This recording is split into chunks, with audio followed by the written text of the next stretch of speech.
What year do you think it is that we met? Me and you?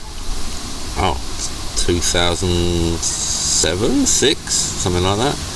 I measure a lot of things off the ships, I think, which I did in 2004. Right. So shortly after that... You went to the Gutshot. So it would have been about then. Yeah. Because I think I first went to the Gutshot about 2003, maybe.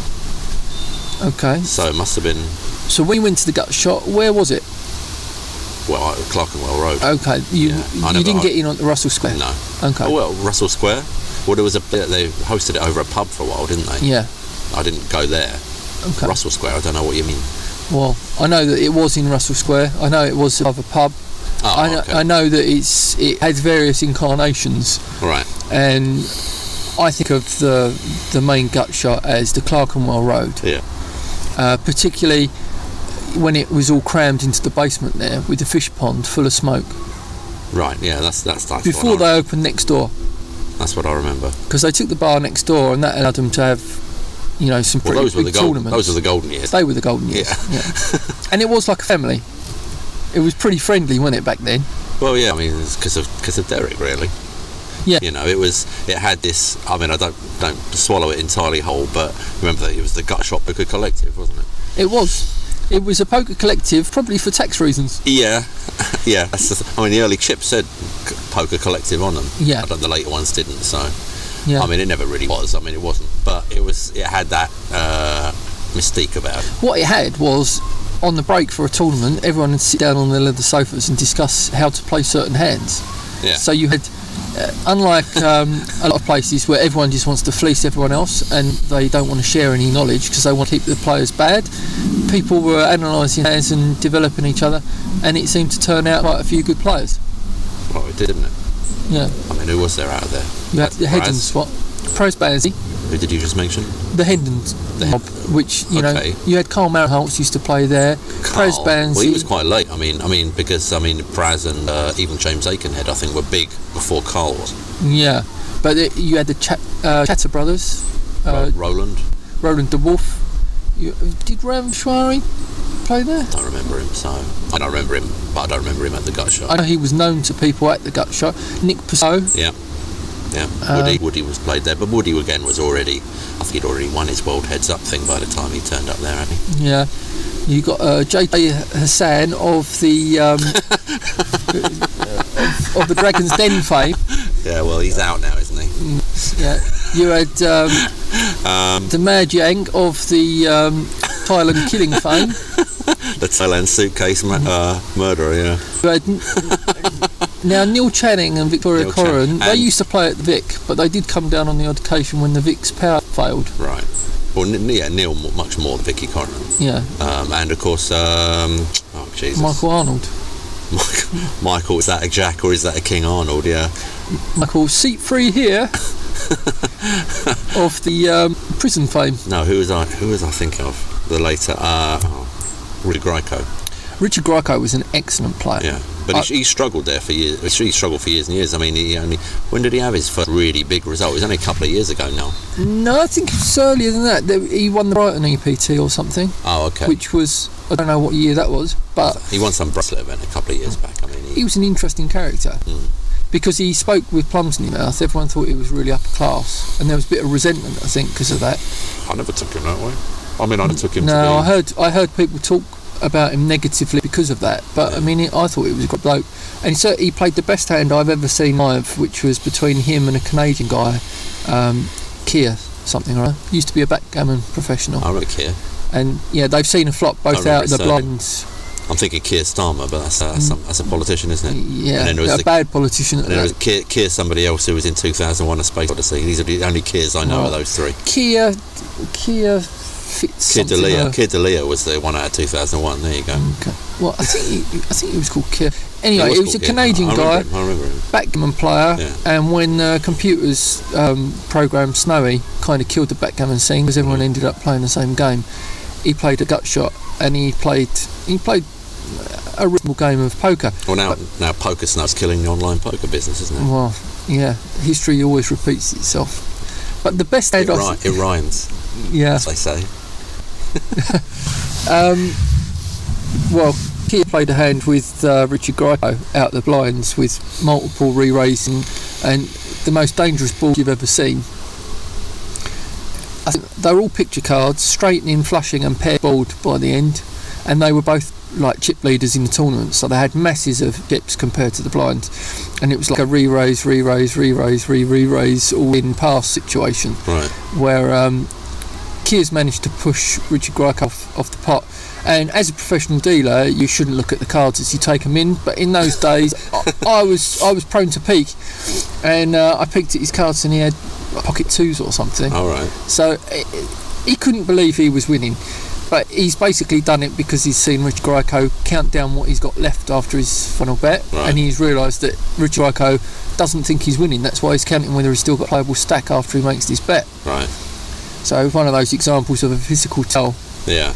Given the information required. Well, you saying that about pocket twos or whatever, I mean, that reminded me of, that was a similar hand to probably the most amazing hand, at least the most amazing hand I'd ever seen at the time at the International, which was when a kid came along, I think it was at the Paradise. It was the one after the one that I won. It was the one after the 2009 London Poker Masters. I think it was the one after.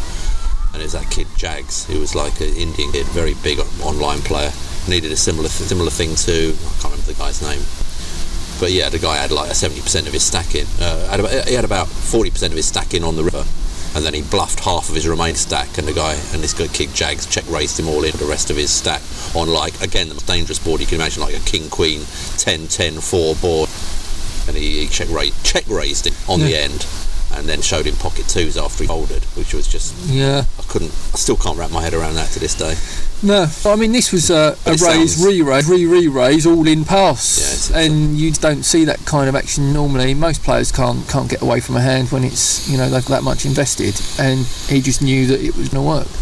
But who else did we had? We had a young kid, didn't we, who turned into a millionaire player online. Used to be always in the internet cafe upstairs. Houghton, what's his name? I'm not talking about Lawrence Riverman L. Oh yeah, but he was one, wasn't he? Yeah, that's what I was thinking. And we had Liv Burry come out of the club. Yeah, who's still making a living out of the game. He's making a living out of lots of things. Yeah. Making a living out of having a pretty face which looks good on the front of the Poker magazine. Well, we can't all do it. No, it's true. Although we'd all like to. Yeah, there were a few characters there, weren't there? And then it turned into the International, and I took a bit of a break, and I come back there, and it wasn't really the same. See, I've got shot. No, well, because was Derek ever involved at all with the International? He wasn't, was he? I think he certainly wasn't officially involved in it. Well, he was never present, was he? He was never physically present in the International. No, I think he was doing his own thing in Dublin with Voodoo Lounge. I don't know if that was after or during, but it's probably maybe concurrently with it. Yeah, but a lot of the younger players had started showing up, and the etiquette wasn't so good. Nothing was as good. The decor, was just, it was Barry, wasn't it? It's what I always describe as gut and putty. It was like an unpleasant maroon coupled with an equally unpleasant shade of grey. Guts and putty. Marvellous. It felt like, I don't know what it felt like. It felt pretty good when you were winning all the money there. Well, yeah, but you can be in the worst toilet in Glasgow and feel good if you're winning all the money. Yeah. Sorry, I saw Train Spotting recently. I was just reminded of that scene. Yeah. Yeah. So. You won a fair bit though, there, didn't you? The International, I won more at the International than I won at, but it's only that one. It was only that one event, really. Yeah. But I never won anything at the Gutshot. I came close. I've had my money in good plenty of times. And how often have you heard that story? A few times. Yeah. My earliest memory of you is you giving me a bit of a schooling over the chessboard. Okay. And what I liked was that we played chess in a team game kind of atmosphere. That you were quite happy to tell me what options you thought I had, and obviously normally it's a solitary thing. It's one man against another, and you don't want to give anything away. But to actually discuss the position and the pros and cons of different moves was a new experience to me. And I played. Who was it? Who was very good there at chess? Oh, Gavin. Yeah, Gavin Crawley. Yeah. Gavin Crawley. And I got about 10 moves in and realised there was no weakness in his position to exploit, and whatever happened I was going to go down pretty quickly. I remember discussing additional things with Gavin and saying like, oh, so you don't like, sit there and think about weak squares and lines and stuff like that. And his answer was quite instructive, which was, well, no, you don't have to. You just look down and there they all are. I thought, well, yeah, that's how you see the board as an international master. As a regular player, you have to think about these things. And so, yeah. But he was by no means the strongest player who ever turned up there, was he? He was the strongest regular. He was the strongest poker regular, strongest chess playing poker regular down there. Yeah. Ginger GM. Simon Willis, yeah. He gave me a draw. I've mentioned that before, haven't I? Yeah. He gave me half a point, very charitably, for counter-sacrificing the exchange, which he was so impressed by. He just offered me half a point, which I gladly snapped up. Nice guy. No, very nice guy. Gavin Crawley, I don't think his poker was quite up to his chess. No, he said that himself. He said he was a million. I can't remember exactly. He said something like he was a million times better at chess than he was at poker, but could make more money out of poker than he could out of chess.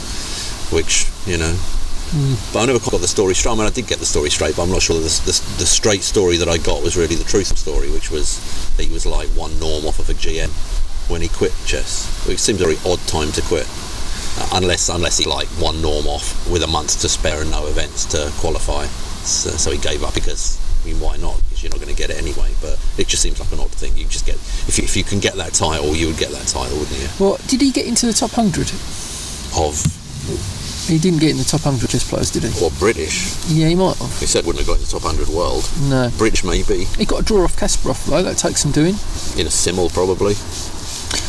Could have been. I would have thought. There's always mitigating factors. Very few people took a point off Kasparov, even in simuls. So. Yeah. Apparently the game's logged online somewhere if you look it up. Okay. So I have looked up his games before. Don't remember seeing that. But maybe it wouldn't count simul games. Well, obviously Kasparov's the one name that even a chess player knows.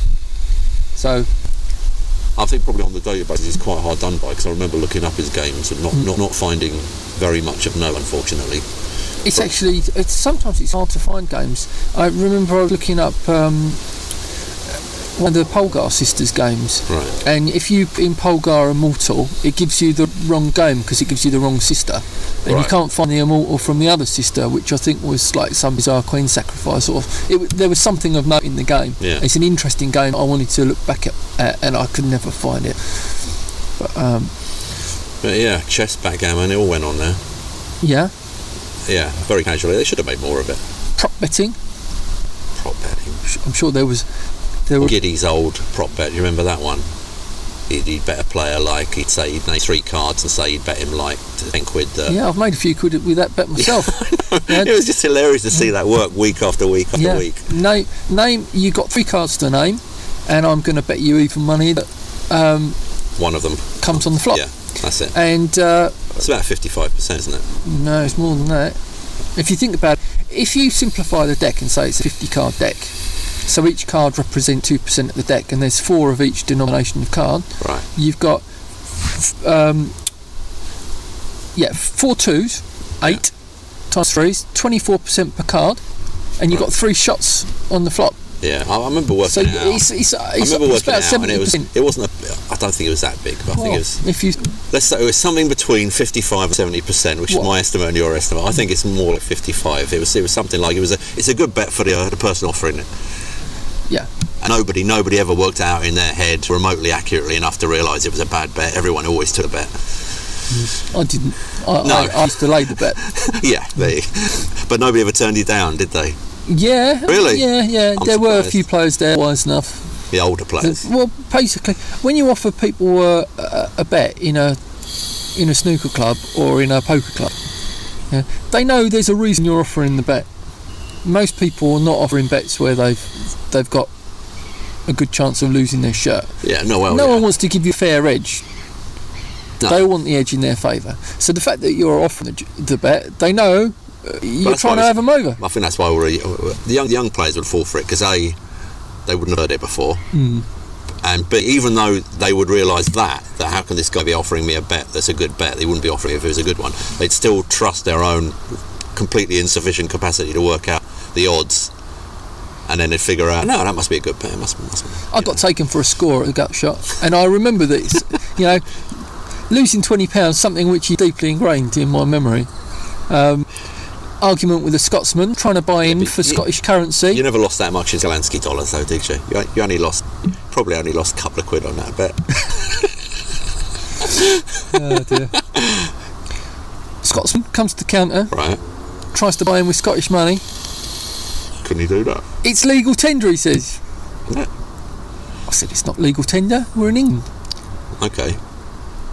Small. But the thing is, when people bought in, whatever they bought in with, that's what you're paying out the prize money with. So obviously, I see. At the start of the tournament, you've got no money in your tin. Right. As people buy in, that money goes into the prize pool. So you've got to pay this money out.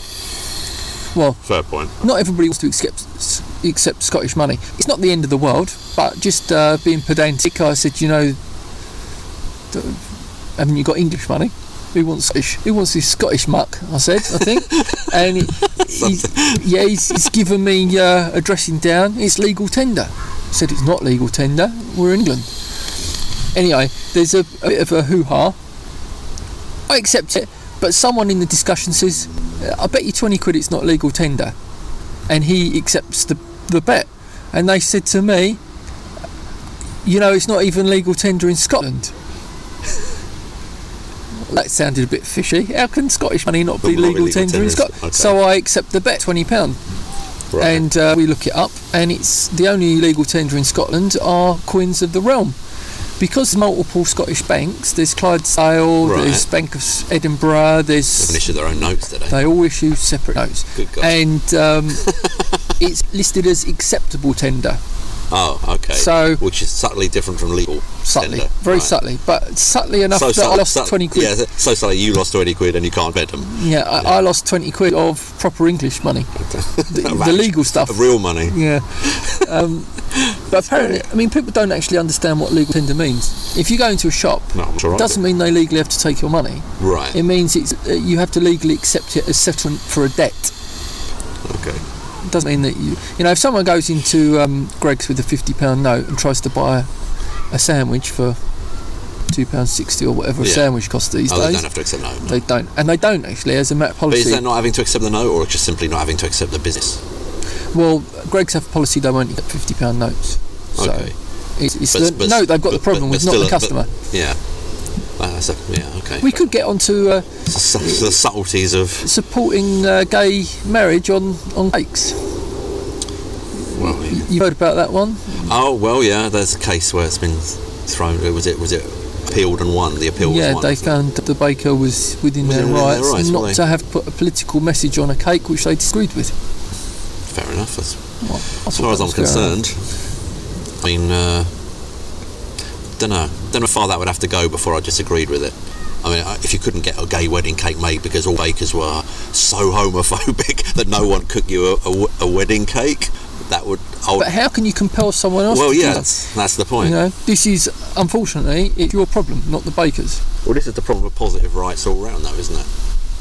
Yeah. It's negative rights, just want to be left alone. There's I suppose there can be problems with that. There's no appreciable problem with that, but positive rights always entail obligations on somebody else's part. Yeah, it's like the freedom of speech versus compelled speech.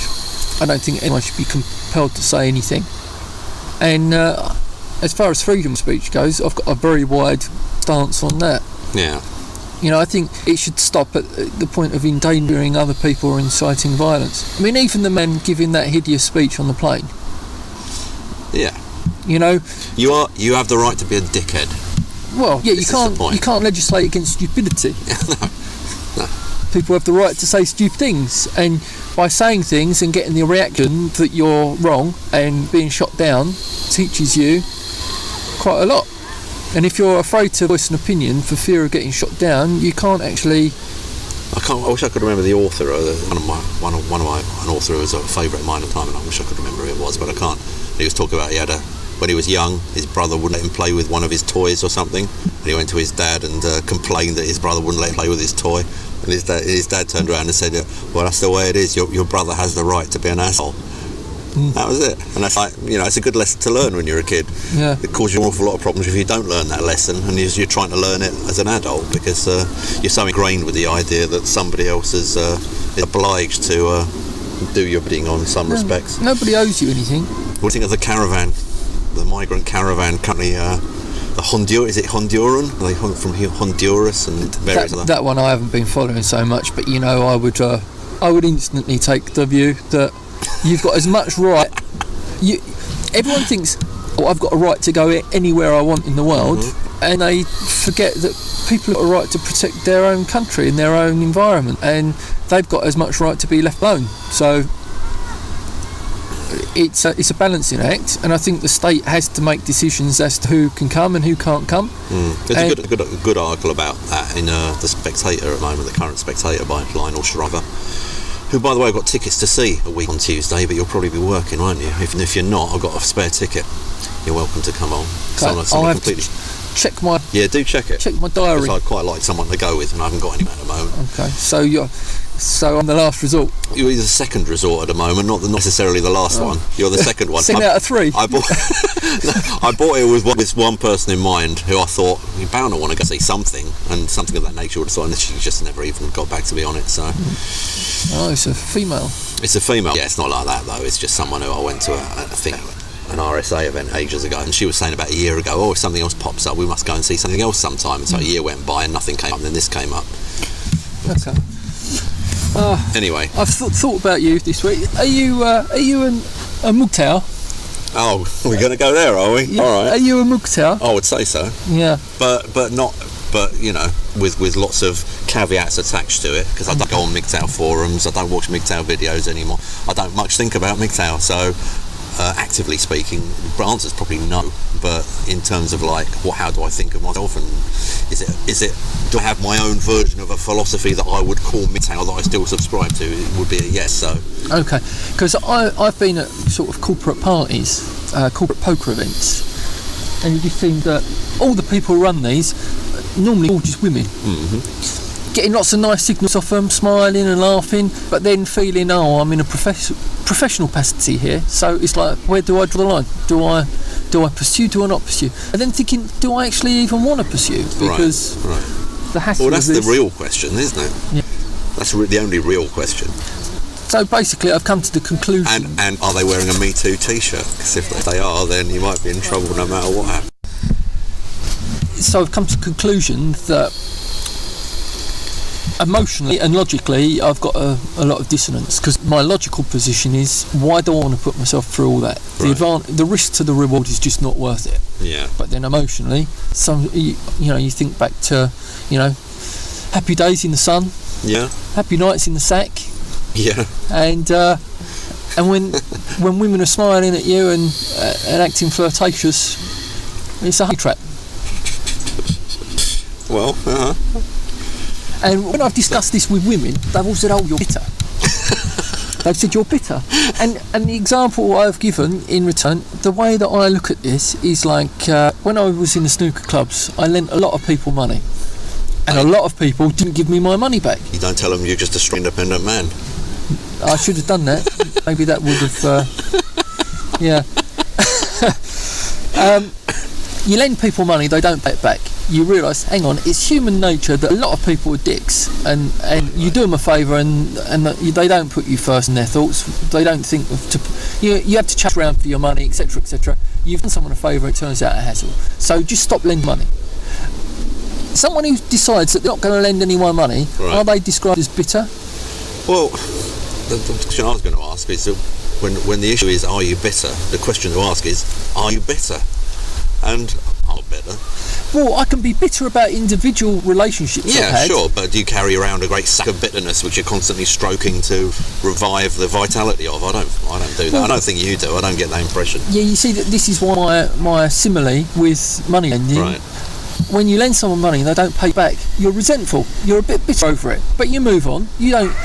But you remember it, and you come up with a new strategy. But that's the operative phrase, isn't it? You move on. If you move on, you're not carrying the bitterness around. But your new strategy decides that you're not going to lend money. Yeah. Now that's linked to that bitterness. Yeah, because you don't want to get bitter again. It's linked in a sense, but it's not very direct. It's not it's not linked in the sense that the one is that the one has to be sustained to maintain the other. Do you see what I mean? Correct. So what I'm saying is, if you change your strategy concerning relationships and decide, right, I've had all these problems, I realise there's a lot of pitfalls to relationships, therefore I realise the only power I've got is to walk away from relationships, then is that being bitter, or is that just learning that, hang on, when I get involved in a relationship with a woman, very often this impacts my freedom, there's a liability there, that you have to give up power to someone else who very often wants to change you or wants to control your behaviour, and very often it all goes wrong. Yeah. So, but what you said there, I mean, you're talking about a variety of positives and negatives and weighing them up. Yeah. So if you're going to say it's a bitter decision for taking account of the negatives, you could equally well call it a romantic or a naive decision for taking account of the positives. Correct. Except for the conclusion you come to, which obviously doesn't suit certain people. Yeah. Is this women trying to see that you give your resources to some other woman? That's one explanation I've been given. Because you get, when you say to women, "Oh, I'm happy on my own." Well, in its outcome, it might well be, but I don't think that's the motivation. I think generally people are just appalled by things they've never considered before. But why does someone want to shame you for deciding that you want to stay single? Because you get this reaction so commonly. Yeah, I think that's a fair response. I think that's a kind of, bloody hell, what would happen? What would the world be like if everyone thought the way you thought? Which for a start is always well, I don't know, it's an interesting hypothetical, but it's generally a poor argument, because virtually anything can be turned into a hornet's nest if you say, well, what would happen if everyone thought that way? What would happen if everyone, you know?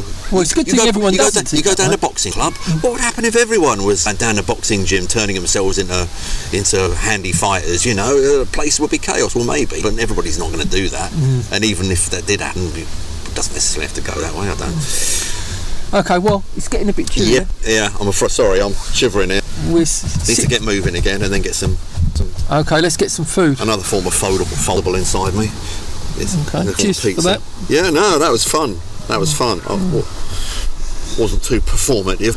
No, we'll do some other subjects some other time. Yeah. Cheers.